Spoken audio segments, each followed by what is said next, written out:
ভাই সিলেটেরা একটু কষ্টেতে থাকলে ভাই ভিডিও করে পাড়া যে ভাই দেখেন ভাই আমরা কত কষ্ট কইরা থাকি ভাই, কত কষ্ট কইরা পানি খাই, কত কষ্ট কইরা চলতে আছি ভাই।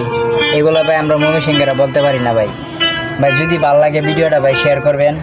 এই যে দেখেন ভাই কত কষ্টে আছি ভাই, বিশ্বাস করবেন না। এই যে গেঞ্জিটা পরা, গেঞ্জিটা ভিজা, আর এই যে আরেকটা গেঞ্জি ভিজে গেছে ভাই, এটা নিচে দিয়ে রাখছি, নিচে ঠান্ডা লাগে দেখে ওই গেঞ্জিটা বিছায় নিচে বসছি। যত জামা কাপড় ছিল ভাই দেখেন সব জামা কাপড়ে ভিজে গেছে। ওই যে দেখেন, বিশ্বাস করবেন না, সব প্যান্ট জামা কাপড় সবই কিন্তু ভিজা। তারপরেও আমরা ভাই সিলেটের মতো বলতে পারি না যে ভাই না খায় আছি, কষ্টে আছি ভাই। খায়া নেই ভাই, খায়া আছি ভাই। এই যে দুলা চাল রান্না করছিলাম, ওই যে ভাত খাইছি, আরও কয়টা ভাত আছে, তো ভাতগুলি ভাই রান্না করছি ভাই, হ্যাঁ যা হয়ে গেছে, নরম হয়ে গেছে। এরপরও কী করবো এগুলো ভাই, পানি দিয়ে কষলায় খাইছি। আবার ডাল রান্না করছি, ডালের মধ্যে